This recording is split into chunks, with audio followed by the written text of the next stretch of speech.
Hello guys, अभी एक बड़ी डिस्टर्बिंग सी वीडियो, बेसिकली टाइटल बहुत डिस्टर्बिंग लगा मुझे, जरा गौर कीजिए।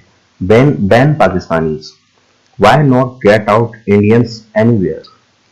ये थोड़ा सा डिस्टर्बिंग है, मेरे को समझ में नहीं आया कि ये सिचुएशन क्या चल रही है, कहाँ से बैन किया जा रहा है इंडियंस को या पाकिस्तानीज को, कहीं किसी न किसी मुल्क से बैन किया जा रहा है, उसके ऊपर ये शायद वीडियो है। ये टॉप न्यूज चैनल का वीडियो है, डिस्क्रिप्शन आपको लिंक मिल जाएगा। पहले देखते हैं इसको कि माजरा क्या है, उसके बाद इसके ऊपर थोड़ी सी तफसील बयान करते हैं। रोजाना कोई ऐसी खबर आती है जिससे ये पता चलता है कि जो बैड गवर्नेंस है वो कितनी ज़्यादा पाकिस्तान में सरायत कर चुकी है, क्रीप इन कर चुकी है। और हमें तब पता चलता है ਜਦੋਂ ਆਉਂਦੇ ਨੇ, पंजाबी कहते हैं ना, ਜਦੋਂ पटाखा चल जाता है।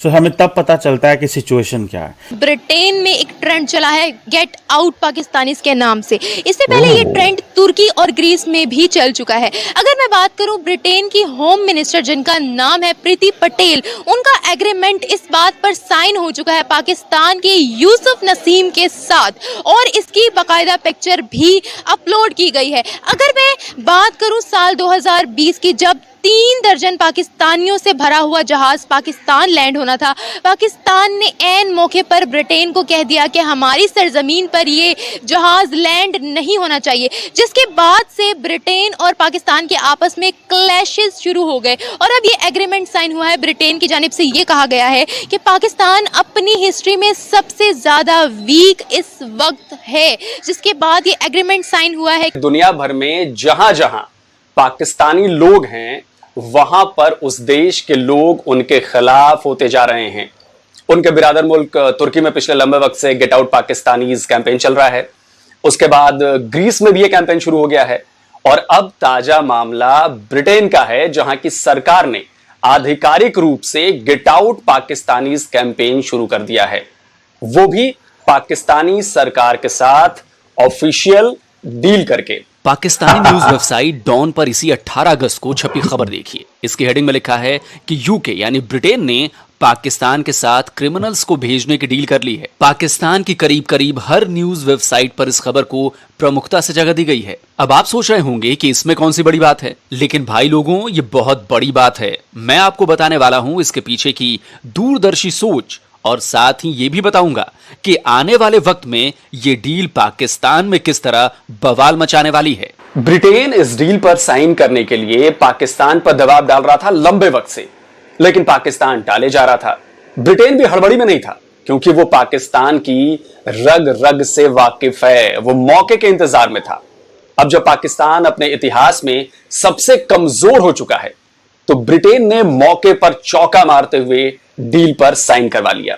और पाकिस्तान से जिसने डील साइन करवाया है, उनका नाम प्रीति पटेल है। जैसा कि नाम से आपको पता चल गया होगा कि प्रीति पटेल भारतीय मूल की हैं। फिलहाल ब्रिटेन की होम मिनिस्टर हैं। ब्रिटेन का यह तीसरा सबसे ताकतवर पद है। उनसे ऊपर सिर्फ पीएम और फॉरेन मिनिस्टर ही होते हैं।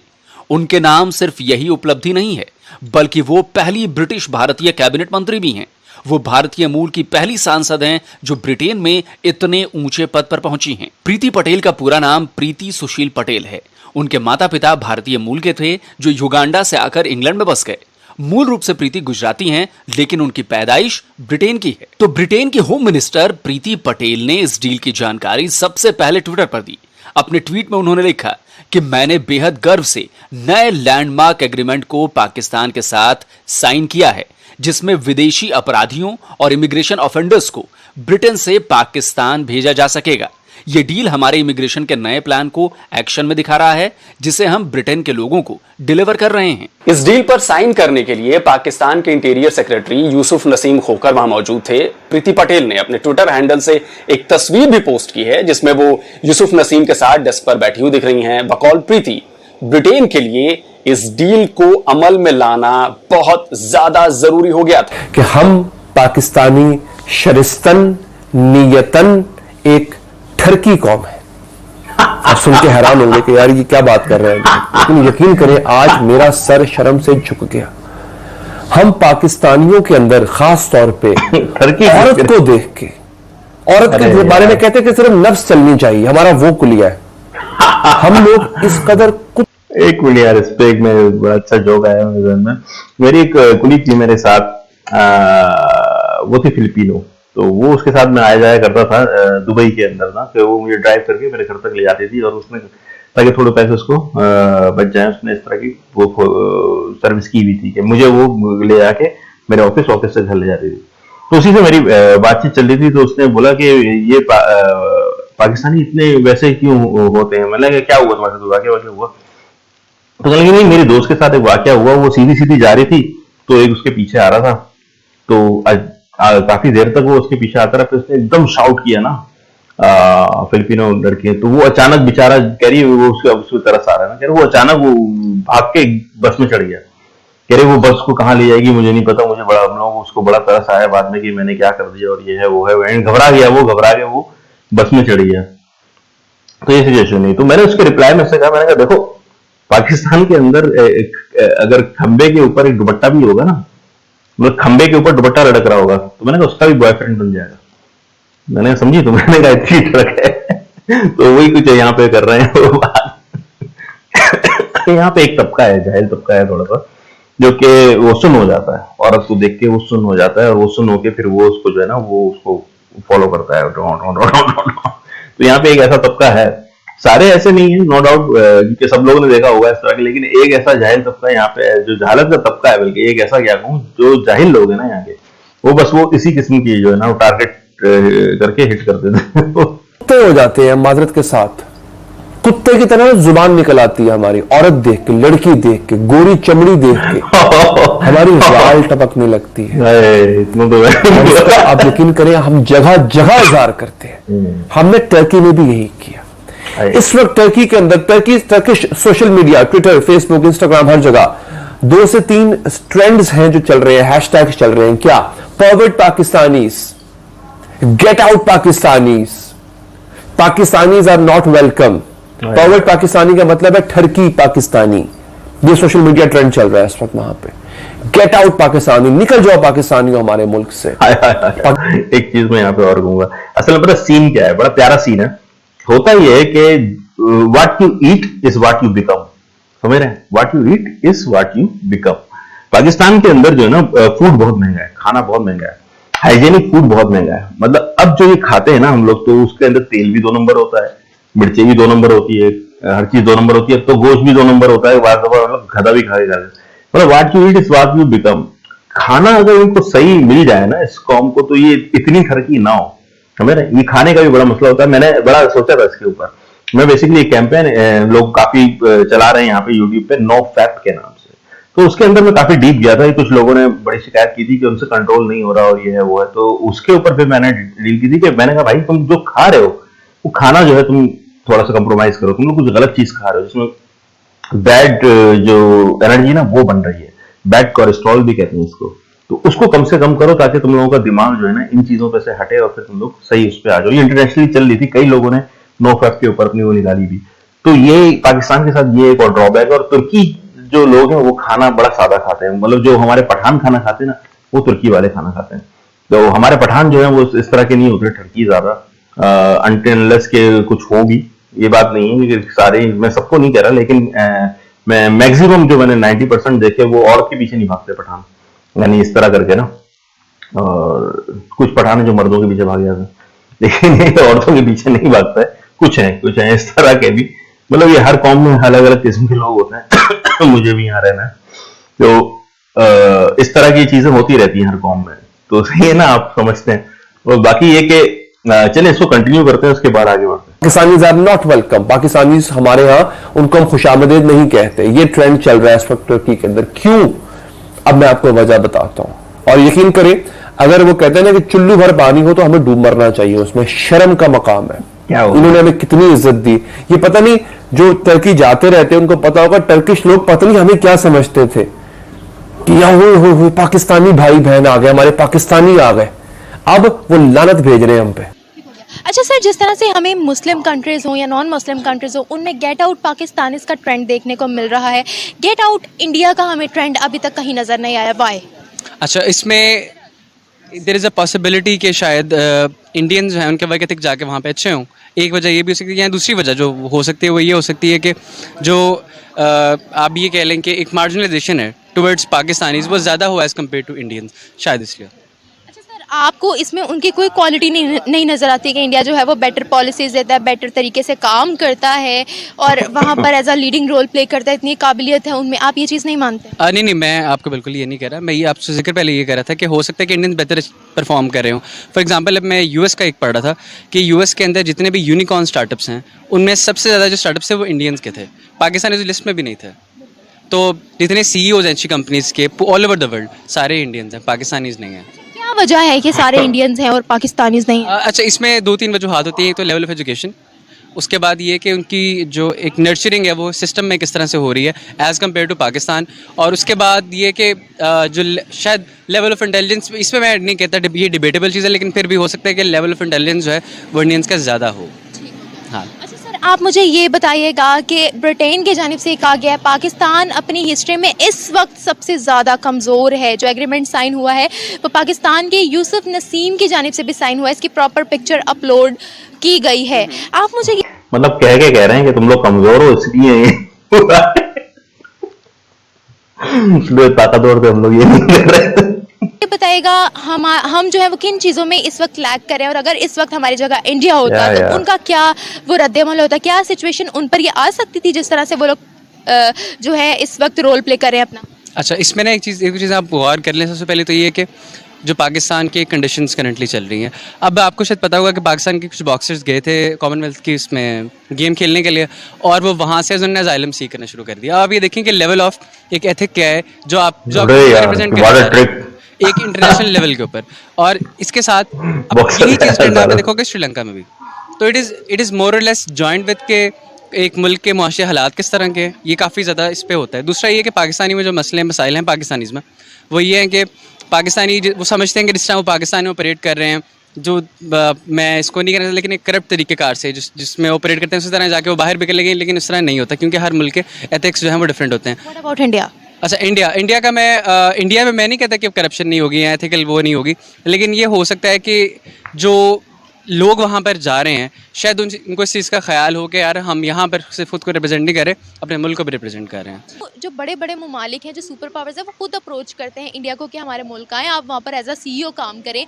इसके बरक्स अगर हम पाकिस्तान की बात करें तो पाकिस्तानियों को प्रेफर नहीं किया जाता। क्या वजह है जो उनको प्रेफर किया जाता है जबकि ब्रेन दोनों कंट्रीज़ के पास एक जैसे? अच्छा बेटा, इसमें एक और भी मैं आपसे शेयर करना चाहूँगा। मेरे पास्ट एक्सपीरियंसेस की वजह से जो है ना, बहुत सारे अमेरिकन फर्म्स जो थी वो इंडिया छोड़ के पाकिस्तान आई थी, और उसकी रीज़न ये थी, वो ये कहते थे कि जी इंडिया की जो मैन पावर है वो झूठी है, दे आर लायर्स। अगर देखें यूएस के साथ सबसे ज़्यादा नंबर 1 ट्रेड पार्टनर है इंडिया यूएस का। इसके अलावा वो प्रिविलेज यूएस की तरफ से इंडिया को दी गई है जो अभी तक दुनिया में किसी को भी नहीं दी गई। इंडिया को हक है कि वो उनके पेंटागन तक जा सकता है। नहीं, ऐसी भी बात कोई नहीं है, पेंटागन तक जाना सा वो एक और ऑफिशियल न्यूज़ है, वो एक और डिस्कशन शुरू हो जाएगी, उसके अंदर भी जो है ना वो एक बहुत लंबी दास्तान है। लेकिन मैं आपसे को प्रिविलेजेस क्यों दी जा रही है, क्यों प्रेफर किया जा रहा है यूएस की तरफ से, अगर आप कह रहे हैं कि फर्म्स छोड़कर पाकिस्तान आए? बेटा ऐसे है कि कुछ फर्म्स की मैं बात कर रहा हूँ, ठीक है ना, नॉट ऑल। कुछ फर्म्स ने जो इंडिया के साथ शुरू में किया था, वहाँ पे उनको ये था कि जो आउटपुट पाकिस्तान की मैन पावर का है ना, लेट्स से पाकिस्तानी 8 घंटे में जितना प्रोडक्शन दे सकता है, इंडियन वर्कर वो नहीं दे सकता, और ये हकीकत है, ये इंडिया भी जानता है। लेकिन एट द सेम टाइम चूँकि उनकी चीप है, man power is cheaper then Pakistan man power, तो इसलिए वो उनको अट्रैक्ट करती है। गुर्बत इंडिया में अभी भी हमसे बहुत कहीं ज़्यादा है। पॉवर्टी पे काम भी बहुत ज़्यादा कर रहे हैं, इस बात को अप्रिशिएट भी किया गया और बहुत ज़्यादा कम भी हो गई। अच्छा, वो भी आप सही कह रहे हैं, पाकिस्तान में भी बहुत ज़्यादा काम हो रहा है। You will be surprise to know there are thousand of NGOs working. India में भी गवर्नमेंट नहीं कर सकती, इसमें आपको NGOs मिल के आगे करना। तो मैं खुद एक NGO को गवर्नमेंट का सदा के नाम वो नहीं है जी। दोस्तों जी, पहले फेसबुक और बहुत सारे वेबसाइट वगैरह जो है वो बेकारिस्तान के बंद कर दिए गए थे। आज सुबह दोस्तों 13,000 अकाउंट अमेज़न के बेकारिस्तान के अंदर बंद कर दिए गए हैं, और उनकी IP एड्रेस को भी लॉक कर दिया गया है दोस्तों, कि वो कभी दोबारा अमेज़न पे अकाउंट नहीं बना सकेंगे। Very bad. अब आप लोग सोच रहे होंगे आम आदमी 13,000 जो इनके अमेज़न अकाउंट्स जो ये लोग सेल कर रहे थे उसमें अपना प्रोडक्ट वगैरह, तो ये तो आउट ऑफ कंट्री लोगों को इन्होंने जो है वो स्कैम किया होगा उनके साथ। नहीं, ऐसा नहीं है दोस्तों। खुद बेकारिस्तान के अंदर खुद इन्हीं के लोगों ने अपने लोगों के साथ स्कैम किया है, और फ्रॉड किया है दोस्तों, तो 13,000 अकाउंट जो है वो इनके बैन हो चुके हैं अमेजोन के, वो इस वजह से। और अब अमेजोन कह रहा है अगर मजीद यही होता रहा इनके अंदर तो पूरा अमेजोन जो है वो सिस्टम पूरा बैन हो जाएगा बेकारिस्तान के अंदर। लो भाई, मैं बोलता हूं ना आप लोगों को कि ये अपनों को नहीं छोड़ते तो गैरों को कहां छोड़ेंगे। ये अपने लोगों को नहीं छोड़ते, ये अपनों को ही नहीं छोड़ते। असल में जो नीश है ना, इनकी जो नीश है वो यही है कि अपनों की पुंगी बजाओ, गैरों की पुंगी ये लोग इतनी नहीं बजाते हैं जितनी अपनों की पुंगियां बजा देते हैं। क्योंकि देखिए मैं बड़ी प्यारी बात बताऊं, ये जो माइंडसेट है ना, ये चूज करता है इजी टारगेट, समझ रहे हैं। मैंने एक किताब पढ़ी थी टफ टारगेट के नाम से, एक जे ब्रिटन बाइंडर, एक वहां के कॉप है अमेरिका के, बहुत ही तजर्बेकार कॉप थे, उन्होंने लिखी थी। तो उसके अंदर ये लिखा था कि देखो यार, इस तरह की जो सोच के लोग होते हैं वो इजी टारगेट ले रहे होते हैं। वो ये नहीं देखते कि यार के कौन है खूबसूरत, जैसे कोई लड़की है, समझ रहे ना, अब उसको पकड़ना है, उससे चीजें छीन लेनी है, जो भी उसके साथ करना है, कोई भी और डील है उसके साथ हो रही है, तो वो ये नहीं देखेगा कि कितनी खूबसूरत है, ओह, और कितना पैसा है इसके पास, वो नहीं देखेगा। वो ये देखेगा कि ये इजी है कि नहीं है, इस लूटमार करना आसान है कि नहीं है। वो ये नहीं देखेगा कि यार ये तो लैम्बोर्गिनी से आई है, इसको तो मैं जरूर लूटूंगा। वो नहीं लूटेगी, कभी भी नहीं लूटी। अब लैम्बोर्गिनी से कोई लड़की जा रही हो या कोई आदमी जा रहा हो या कोई बहुत पैसे वाला जा रहा हो, नहीं लूटेगा, क्योंकि वो उसको टफ टारगेट होता है, उसको पता होता है कि इसके सिक्योरिटी मेजर्स क्या है। वीक टारगेट जाता है हमेशा। तो सिचुएशन सारी यही है कि इसमें भी जो है, जब ये कहते हैं ना गरीब के लोगों पे हाथ डालना बड़ा आसान होता है, क्योंकि वो अपने ट्रस्ट सर्कल के अंदर होता है, समझ रहे। तो ये है सारा गेम। चीज में भी इनकी इंसानियत, ये जो बोलते हैं ना, एक हमारे एक कहावत है कि हलाल जो पैसा होता है वो हलाल पैसा कमाओ। ये हलाल खाने वाले लोग नहीं है, ये हराम खाने वाले लोग हैं। इसीलिए हम इनको नमक हराम और नमक मुर्दार कहते हैं। ये नमक मुर्दार लोग हैं। ये अपने देश के अंदर अपने देश के लोगों के साथ स्कैम करते हैं दोस्तों, और वो अमेजोन पे वो फ्रॉड करते हैं, या पैसे चुराते हैं, प्रोडक्ट सही नहीं देते, या फिर गलत चीज बेच देते हैं, या फिर और बहुत सारे ऐसे काम हैं जो इनके जो सेलर हैं वो अपने कस्टमर वगैरह के साथ करते हैं। तो 13,000 दोस्तों, पिक गौर से देखिए, 13,000 अकाउंट जो है वो इनके बैन हो चुके हैं अमेजोन की तरफ से। ये बहुत देखें, एक बार गलत बात ये हुई, देखें आम आदमी को झेलना पड़ गया ना ये सब कुछ, और आम आदमी के अंदर कहते हैं गेहूं के साथ गुंद भी पिसता है। अब इसके अंदर स्कैमर्स भी होंगे, लेकिन इसके साथ साथ जो है बेचारा जो हक हलाल की कमाने वाला है वो भी पिस गया। ये सिचुएशन जो है ना, ये गवर्नमेंट लेवल पे देखनी चाहिए। हमारे यहाँ गवर्नमेंट का रिवाज नहीं है, हमारे यहाँ इंसाफ भी एनजीओ ही दिलाती है, समझ रहे हैं। इंसाफ एनजीओ दिलाती है, खाना एनजीओ देती है, पैसे एनजीओ देती है। एनजीओ हमारी असल गवर्नमेंट है, तो गवर्नमेंट से तो हम लोग कुछ भी वो नहीं करते। अभी भी सैलाब आया तो एनजीओ ही चल रही है, समझ रहे हैं। तो ये एनजीओ बेसिकली हमारी गवर्नमेंट है। इसका मुखफ़्फ़ मुझे नहीं पता एनजीओ से क्या आता है, बस वो एनजीओ पी कर दे तो मैं पाकिस्तानी गवर्नमेंट हो जाएगा। तो ये है सीन। तो ये सिचुएशन यहाँ की काफी अलग किस्म की है, और इसको कहते हैं ना कि इस मसले को किस तरह हल किया जाए। उन्होंने इनको भी हल नहीं नजर आया, उनका भागो यार भागो यहाँ से, कौन हो तुम, ये है सीन। तो इसको इस तरह निपटा गया है। इसको खैर मैं बोल गया, मैं काफी स्लैंग लैंग्वेज में बोल गया है, तो मैं बोलता नहीं, लेकिन जो सिचुएशन है वो इस तरह की है कि यार नहीं समझ में आ पाता कि इसको आप वाजे किस तरह करें, एक जुमले के अंदर, एक वर्ड के अंदर वाजे करें, तो इस तरह ये चीजें वाजे हो जाती हैं। लोग तंग आ जाते हैं। लोग नासूर अपने मुल्कों में नहीं पालते, इस तरह का नासूर तो बिल्कुल ही नहीं पालते। वो कहते हैं जाओ घर जाओ सीख के आओ, ये वाली कहानी है। जाओ सीख के आओ, हम नहीं सिखा रहे हैं, अभी माँ बाप को सिखाना चाहिए तुम्हारे, you are not our fault, ये कहानी है। सिचुएशन इस तरह की है। खैर शुभकामनाएं भाई इनके लिए भी, अपने जो अपने भी भाई हैं, मैं खुद यही कहूँ तो मुझे भी शुभकामनाएं भैया। वो है अपने क्या नाम है, दुआएं हैं कि भैया ऐसा ना हो, सही हो जाए, सब ठीक हो जाए, लेकिन भैया जब तक खुद नहीं करोगे तो कैसे सही होगा, ये सारी सिचुएशन है। चले गाइस, लाइक शेयर और सब्सक्राइब कर दीजिएगा। मेरी कोई भी बात बुरी लगी तो क्षमा कर दीजिएगा। अपना बहुत बहुत ख्याल रखें।